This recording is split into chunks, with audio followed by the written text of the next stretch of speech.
Welcome, everyone, to a new episode of Silver Cosmo Movie Reviews. Yes. What's up? It's Chris with a K. It's your boy Dristan. And straight from the Fortress of Solitude, it's the off-brand Superman, Marquez Christopher Easton, coming at you. I can't hear you, Marquez. What? I said straight from the Fortress of Solitude, it's the off-brand Superman, Marquez Christopher Easton, coming at you. That's a patent violation. We'll talk later. This is your host, Carlos. We are back, you guys. It's been a while. Welcome back. We will dive into Dune Part 2. Yes. And then stay tuned because we are going to talk about some ticket giveaways to our local movie theater. Now, for our people that are not local, we'll just give you a gift certificate to your local AMC or your movie theater of your choice. Before that, let's take a quick pause and thank our following sponsors. Hey guys, why don't you check out She Barber Cuts Barbershop and give Markeisha Brown, the licensed professional barber there, a call at 316-218-3566 for all your haircut needs. She's got cuts for kids, adults, and for those looking for the good one, the deluxe with beard trims, wash, and hot towels.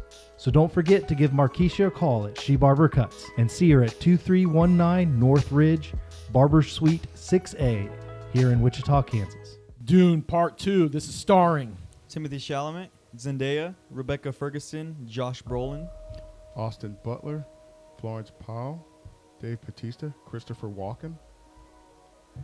And Leah, I don't know how to say her last name. Seydoux. Yeah. Well, I got all the hard ones. Yeah, I think it's Seydoux. Suella Jacob, Stellan Skarsgård, Charlotte Rampling, and Javier Bardem. And I got the easy one, directed by Denis Villeneuve.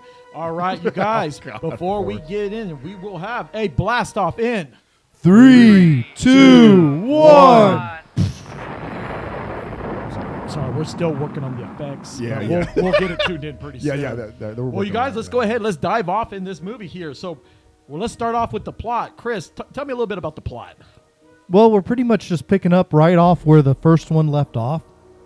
Of course, we know that the whole Atreides family, or everything Atreides, has been disintegrated. And at the end of the first movie, Paul's kind of watching this happen as his dad's baronship goes up in flames.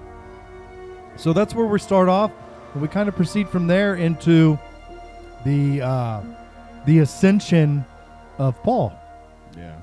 Pretty much, and Paul Atreides, it's how he becomes basically. I won't use the term "the one," but he is. That's pretty. I mean, Shai Hulud. I definitely. Yeah. I would say, yeah. I mean, that's pretty. That would be accurate for stories around like that. Yeah, character type. and I like how the Fremen were divided when it came to him. You know, I mean, some of them they worshipped him, some of them they believed in the prophecy, while others were still kind of like, I'm not sure, he's an off-worlder. I think they put that out there a little bit more in the movie than I think the book even comes across. Yeah, and that's the thing. See, yeah, because you guys are, Carlos, you guys know the books. I've never read any of the books. Books are foreign to me. The only perception of Dune I have is through the 1984, the early 2000s remake on sci-fi and these movies. You know. I want to give a quick shout out before we dive into Films and Page, and shout out to Dominique. Tune into his show, you guys. He's someone that is very knowledgeable of Dune, and also Croft Talks. So besides that, if you want to dive into the characters or you just need to know a little bit more about Dune, go give them a shout out over there. So Dristan, you tell me a little bit about the plot. What did you think? Well, I mean, it's just following Paul and his, I guess, ascension to power through the Fremen is what I got from it. You know, as we progress, his character development changes. We see him become a little more who he's been seeing in the visions. And it was very interesting. I love sci-fi, so, I mean, I didn't even watch the first Dune before I watched this one. So it was, and I felt like it wasn't hard to, maybe 30 minutes into the movie, I started to understand the terminologies, and it's kind of what was going on. So, but I mean, the plot was very interesting. We see this guy in a foreign world trying to, you know, learn the ways of the Fremen, and he does. And then we see him fulfill all the prophecies that they were talking about. So it was really cool. Yeah, I liked how you definitely had a lot more movement in the storyline this time in this movie. Like you were saying, there is a lot, to of new terminologies, new ideas that you have to wrap your head around, and that's really like that first movie. Almost all it could do was try to get those things out there, what that stuff is, laying the foundation. right, laid out, and I really felt this one picked up really well from where it left off and moved through that stuff very well. I'd also part of the plot was also like the relationship growth between Chani and Paul as well. That was a big plot narrative, which is going to continue. There's a big part of that story. I mean, it's Paul, and of course, the love of his life is Chani, so she's going to be a big part of this story. Yeah. So what we'll do is let's go ahead and let's kind of break up the characters here, just kind of get them wrapped up to the point. So for the people that didn't know too much about Dune, let's break up the houses. So we know from the first movie and the second, we know the houses are House Carino, which is the main is the Padishar Emperor that was played by Christopher Walken. Yeah. We also know Florence Pugh. Sorry, Chris messed that one up. I just had a math teacher. His last name was Pugh. So Okay. she plays that wasn't me. She plays Princess Irulan. So she is a Bene Gesserit trained, and she's part of House Carino because that's his daughter. And you have the Atreides that were pretty much all wiped out except Paul and Jessica because she's pregnant with his sister. I do have a Alia. question on that because I did watch the first movie. They didn't all go to Arrakis, or was it? What do you mean? Not all the Atreides? the No. house. They didn't all go there, right? No, So no. they're And still on his we path. will talk about that in a second. That's a great question, and I'm Okay. gonna get back to you on that. So then we know already the Harkonnens, we played by Stella Skarsgård, also Yeah. Dave Bautista and Austin Butler. Those are our Harkonnens, Yeah. and then also the Bene Gesserit witches. They had a little bit more of a presence in there. So Lady Fenry, and then also Gaius Mahayam. Remember in the Yeah. first movie, the one that had the Gom Jabbar that was pointed at Paul? When Now- he did the pain box. Yeah. Right. Yeah. And then last but not Javier Bardem representing the Fremen of the South, and Yeah. then Zendaya. So that's all been established. So I'm going to do is let's kind of dissect with the characters here. Let's kick it off with Timothy Chalamet, of course, the main character, Paul Atreides, a.k.a. Shai Hulud, a.k.a. Usul, a.k.a. Kwisatz Haderach. and then a.k.a. keep going. Muad'Dib. Okay, so Muad'Dib. Yeah. So, Chris, I'm going to start it off with you. How'd you feel about his character? I think Timothy Chalamet really has portrayed Paul Atreides very well. He fits the body type. Like, Paul's not a hulking, No. like he's not a Jack Reacher type. No. He's a very, he's an aristocrat. He's the son of a baron, so he kind of would look like that. You mean a He- duke? A duke, yes. Yeah. I'm sorry, not a baron. That's the other bad guy. Yeah. The dukes are the good guy. No. Do you want to compare his body type to like Willy Wonka or? Just, Well, no, I was thinking like even compared to say like he actually does compare fairly similar to the Freeman. Yeah. Because they're fairly lean because of the environment and stuff that they Oh, have. But compared to say Fade Ralphas or Austin Butler, like he was a ripped dude. Bautista obviously is a big dude, so that was favored more, I think, in that deal. But I think he played it really well. He was quiet and introspective most of the time, as Paul seems to be in the book. But he also has that command about him. He's played king characters in other movies, so I think he has that ability to understand like how to carry yourself when you need to be. And I think he does that transition well, where he's not. I don't know. I don't know. Or where are we with spoiler alerts? Yeah, that's what I was gonna That's your say. punchline. Okay, yeah. Spoiler alert. Yeah, spoiler alert. When he's making that transition from I just want to be basically just a Fedaykin, and I no leader. Like if I go to the South, everything changes basically. Yeah. But he made that choice, and I think when that change of character really showed well. He still had the underlying calm, cool of Paul, but the power all of a sudden increased as he became the Kwisatz Haderach after drinking the water of life. And I don't know. I thought it was spectacular. I don't know. It's hard with like this type of movie, a sci-fi action adventure type. Even though there wasn't a lot of adventures, it was fairly actionable. Yeah. It's hard to say, like, is it Academy Award? Like, I thought it was a great performance. It's hard to say, like, they don't give these kind of movies that Academy quality as far as acting goes, but I thought it was a great job. Now, just for the people out there that might ask, what is the Kwisatz Haderach? Can you give them a quick, brief description what is a Kwisatz Haderach is? Yeah, in the Bene Gesserit line of thinking, so the Bene Gesserits are trained in special, they call them witches because the special techniques, they can essentially control every cell of their body.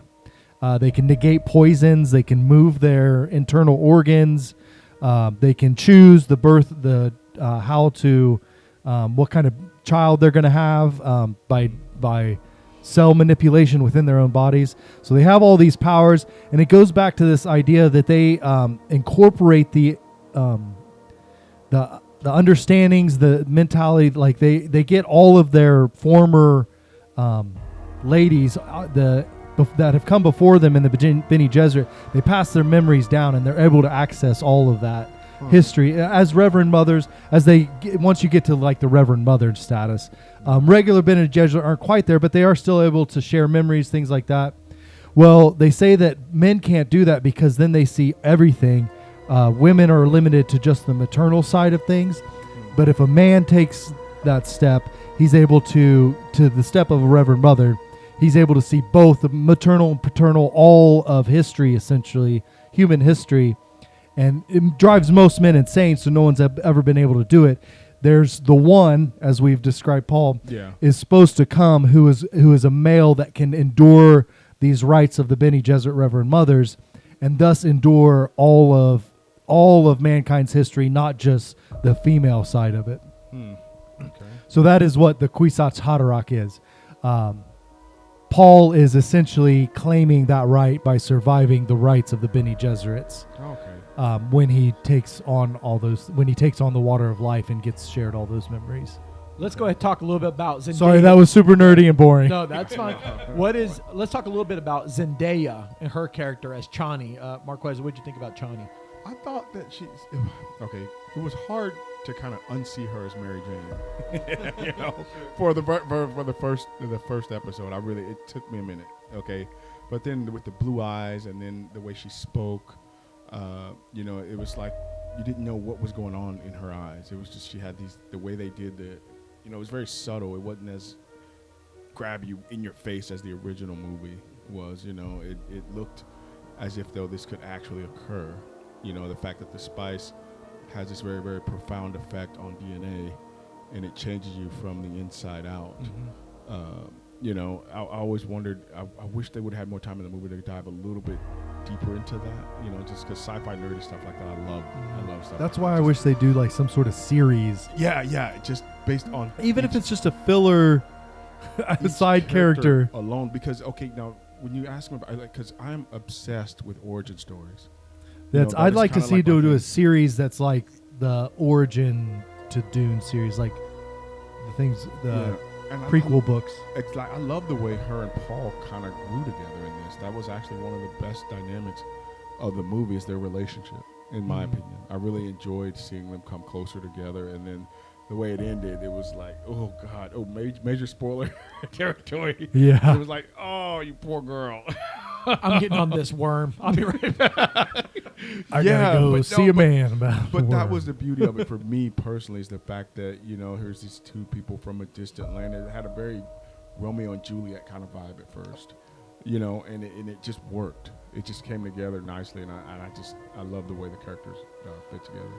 And Driz, how'd you feel about Rebecca Ferguson's character as Lady Jessica, Paul's mom? I thought she did a great job. She kind of.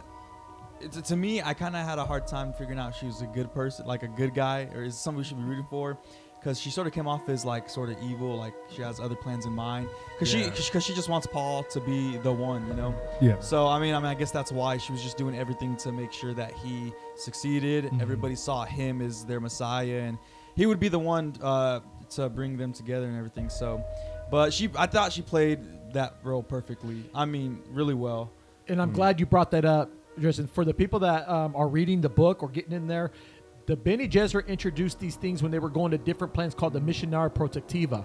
And so she already knew about it. But guess what? In the movie, Chani was giving that away. Like, no, you guys are fake. You guys are just saying all these things. But for the people that were prophesizing, and you remember in the first Dune movie, you saw that, right? When they arrived to Arrakis, what did you see? All those Fremen together, and they were saying, hi, what was the Muhadid? Yeah. It's just because they knew, like, hey, this is the prophecy. And so, yeah, indeed, Lady Jessica in the book portrays a big picture, and she is going to be the mother of an abomination daughter, Alia. Well, So- and I liked how you said you couldn't quite decide if she was like the good guy or bad guy. Yeah. I think that in general, especially Reverend Mothers in the Bene Gesserit, you get that feeling like you're not. Are you here to help anybody or hurt? And they're like, well, we're not here to hurt anybody. We're here to make. We're just working the plan. Yeah. Yeah. plans within plans. Yeah, and I think that transition, it really seemed to happen when she took on that Reverend Mother persona. She went from, oh, she's just a caring mother to, oh man, this is a crazy lady that's willing to like destroy everything, but seems to understand that she's not going to. And I think because she goes through that where she connects to the whole history lineages after the Water of Life, and then of course the whole daughter thing, which is creepy and it's supposed to be. Yeah. But like, I can't even imagine like how it would freak out a lady to have her unborn child mentally talking to her the entire pregnancy. Yeah. And this is kind of a nerdy a question that I have, guys. Do you guys know? Are you aware of anything in the lore that can spice be synthesized? Or They continually. It's a never-ending attempt, and no. okay. The books later on, they are somewhat successful, but it's not the same. Like it can't be used quite. Like I think they can use it for spaceships, but space travel or something, but they can't use it in all the aspects. It doesn't do all the stuff. There's no biological application for synthesized spice. Right. Okay. Yeah. There's just no ability to synthesize it in its full. Like it's a completely natural. Like we can synthesize diamonds now, like literally down to the molecular structure. Yeah. But we know it's not the same. But we can't even get that to where it's like the spice doesn't even look, smell, or have the same attributes. It's just something I always wondered about. Which is really wild because as they keep going, like you're going to see the types. I mean, obviously we've already seen the kind of technology that exists, like the Baron floating around and the spaceship travels and things like that. And the other types of advancements they've made in different technologies, but they're unable to recreate something that you see as simple as this dust that floats around on a planet. It's a good question, though. All right, so we don't want to dive into each single character, but let's just the ones that highlighted off. So let's a little bit about the Baron. What did you think about the Baron in this sequel, Chris? He was as good as the first one. I mean, just as imposing and well done. I mean, Stellan Skarsgård, he's a very good actor, and I think he portrayed it's just done well. Like it's done much better than say the old '80s version. Yeah. Well, yeah, I would hope so. That guy had bad acne. 4 times the budget. Yeah, it better do it. Yeah. Tristan, tell me a little bit about Austin Butler's character, Fade Ralpha. What did you think about him?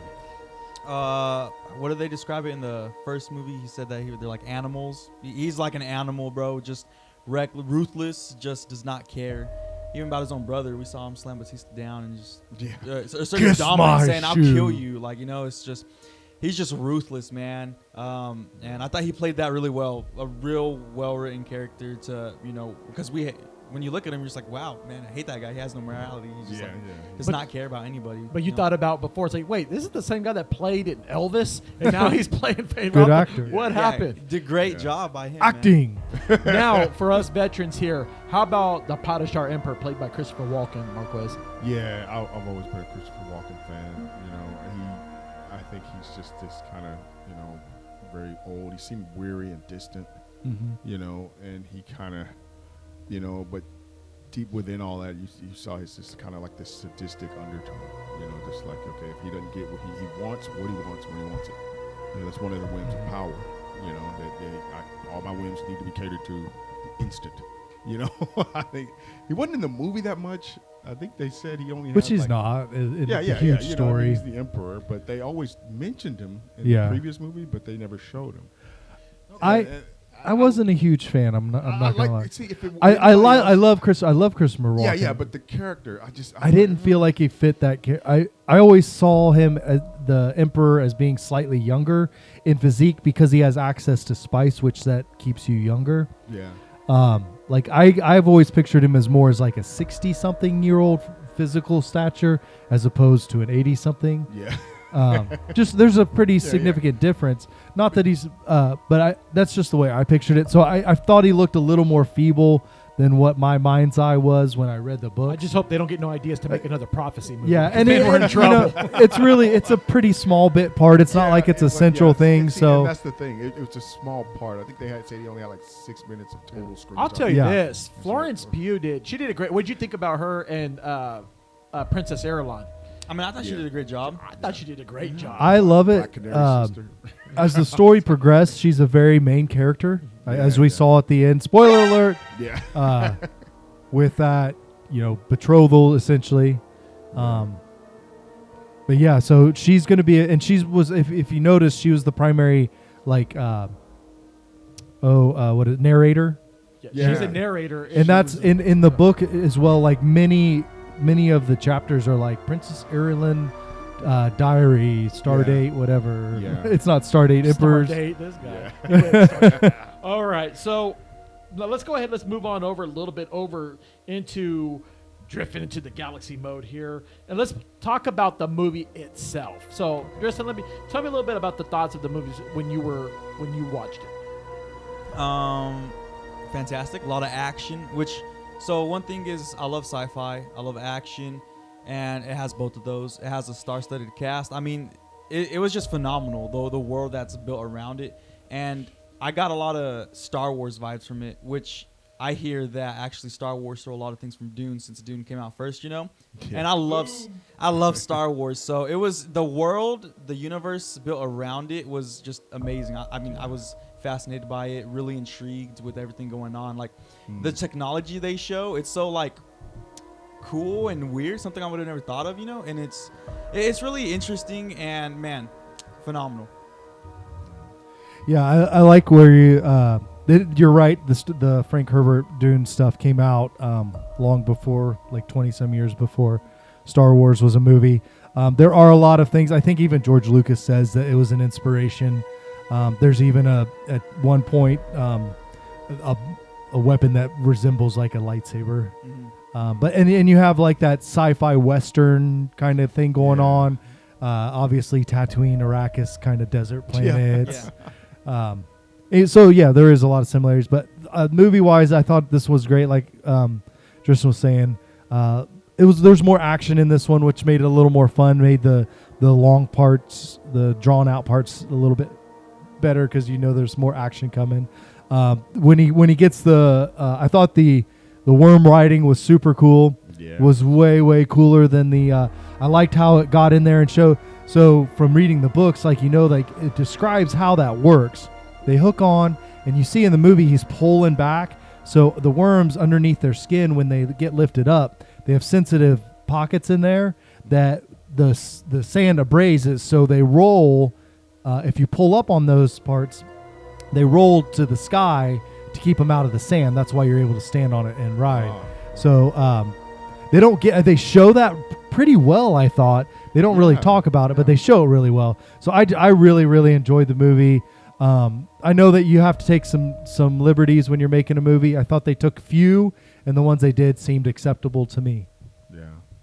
I have to talk about the aesthetic of the movie. The way the movie looked, it was gorgeous. Those set pieces, I was just blown away. I could not stop thinking about what it took to get some of those scenes, as far as practical effects, special effects, how to make all Abu that stuff. Dhabi. Yeah, it just made everything just came together, and it looked so amazing. I mean, just that alone is worth the movie. I think is worth going to see the movie.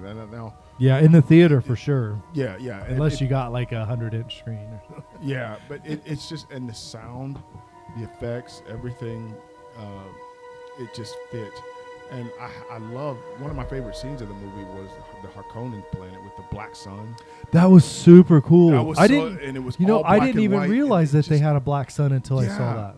and it explained why. I mean, if you are a product of your environment, why their skin, they looked the way they did, and all. It didn't really explain the bald, why they're all bald, even the women. Yeah, we'll get that. We'll get there in just a second. Okay, I But think no, they're that- all bald because Baron is. But no, that was one of my favorite parts is the way the movie looked. Great job bringing those all out. Let's start from the top, especially with director Denis Villeneuve. Look, here's the deal. Yeah, This is yeah. a guy that did The Arrival, and especially one of my Yeah. favorite sci-fi movies, Blade Runner. He did Blade Yeah, Runner he 2049.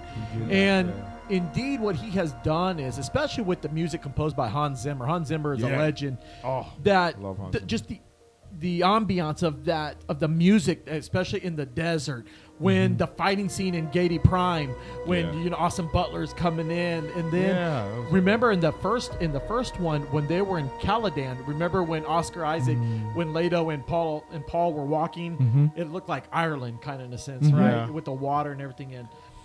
Overall, the effects, this is something they've been trying for years. I mean, we go all the way back to when Ridley Scott tried, didn't work. When David Lynch tried, they did what they could with the technology at the time. Exactly. Then, See, I was thinking the same. then the sci-fi Dune series, Yeah. not bad, a little cheesy, but it's okay. They did what they And could. I don't know that they did any worm writing in that one.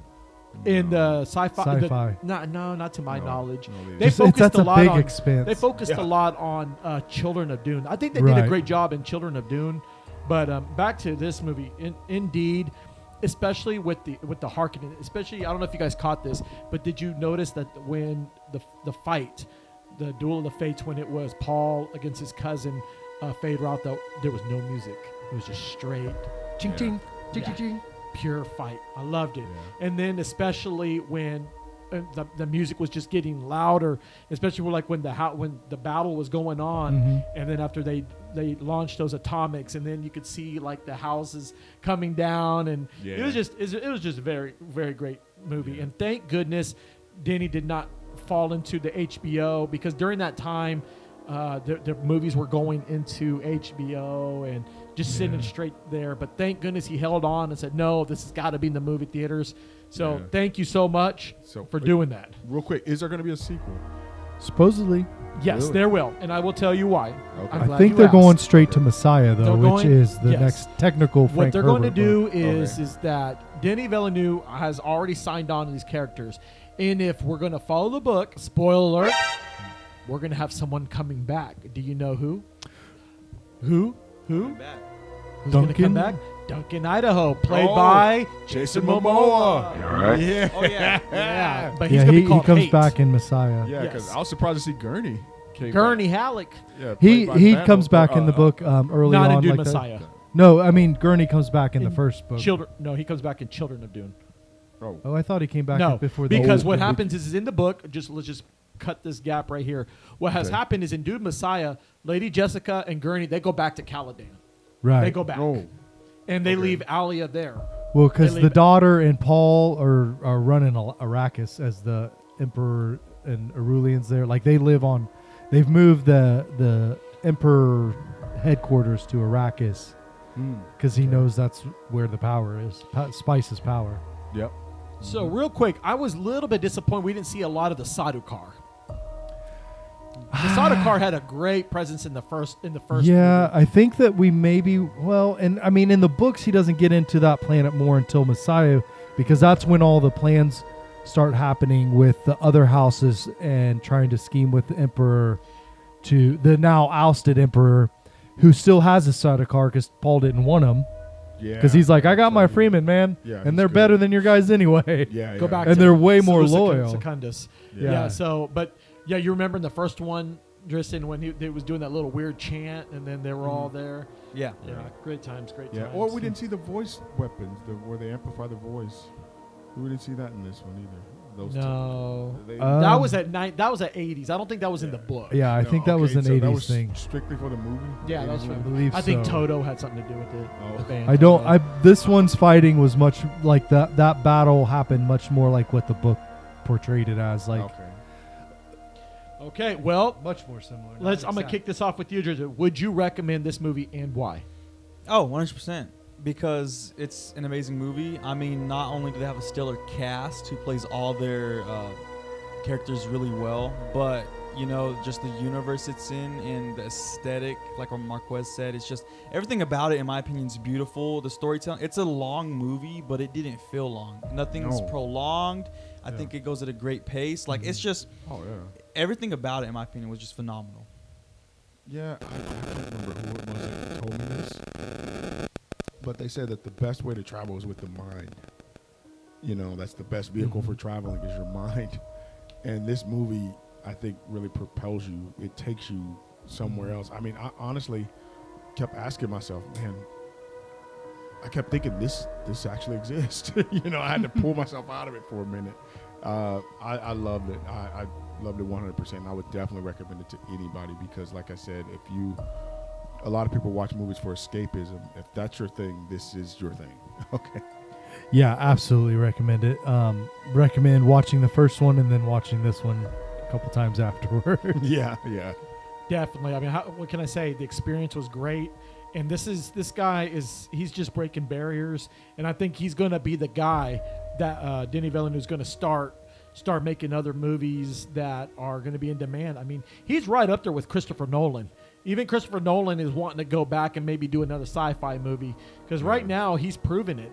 When I saw him did Blade Runner, I just was amazed how they took that 1982 format from Ridley Scott and to sit there and do that Blade Runner 2049. I mean, what's his name? The actor that played the main star? Ryan Gosling? Yeah, Ryan Gosling. He killed it as a Blade Runner. Yeah. And then Dave Bautista was in that movie too. Yeah, he was. He was one of the first replicants. But indeed, yes, he is writing the script right now for Dune Messiah. There's also in the plans that going forward, if they do decide to bring in Jason Momoa, which he would have to be, we'd have to already look into the other characters. I mean, we're going to see more characters coming into this. I want to see a Screen Guild. Not a Screen Guild. Space Guild Navigator. Because in the 1980, he was like, it was kind he's all of weird. deformed and weird. Yeah. Well, and we should because, of course, Messiah, he's going to be traveling. Part of it's traveling the world, conquering all the billions of people. That one's going to be interesting. And if correct me if I'm wrong, but it's set a good 20-ish years in the future from the end of Dune. Mm-hmm. I believe Dune Messiah, like they've already been taking people out for, maybe it's not 20, maybe they travel. But I know because his sister's now like a teenager. She's a teenager. Or more. Yes. But all right, well, let's go ahead and take a quick pause and thanks to our following sponsors. Well, I don't know about you folks, but here at Sports Fellas, things can get, a nice right funk going on sometimes. And in that time of need, we turn to our friend Kimberly Sampson, our own personal Cincy independent consultant. She is our favorite star consultant, so for your scent needs, get a hold of Kimberly at heavenlyscentswithkim@gmail.com or visit her website, heavenlyscentswithkim.cincy.us. You can also call her at 316-282-7363. That's Kimberly Sampson at Cincy, our favorite independent consultant. All right, this is it. The Silver Cosmo Movie Lining Star Review is brought to you by New Life Painting. So how many sandworms out of 4 do you give, Dristan? Oh, 4. 100%. Yeah. Yeah, I got to go 4 for sure. Yeah, I got to do 4. I mean, I had such a great time with this. I'll take 4 as well. Guys, it's a perfect movie. It's just awesome. Yeah. It has everything that you need, the music, the atmosphere. It's just a great movie. And so indeed, you guys, we did do a show prior on doing the Dune characters, but like I said, Dune is so vast and it's got so much information to pick up on. Yeah. And like I said, if you have an opportunity, start with the first book. It's amazing. I mean, the characters. Super easy, good read. Yeah, it's fun and entertaining. I thank you, Chris, for kind of getting me started, and our friend David as well. And it's just ever since then, I've read the books and I got hooked on Dune. Indeed. Well, you guys, that wraps up the Dune Part 2 movie review. Any shout outs before we go? Just shout out to all those Dune heads out there. Shout out to you guys for introducing me to Dune. It was a nice experience, man. Thank you, everyone, for listening. Thank the guys behind the scenes. Love you guys. All right. Yeah, indeed, you guys. I'm glad that we are back. We're going to still do some dive in on some of the movies coming up.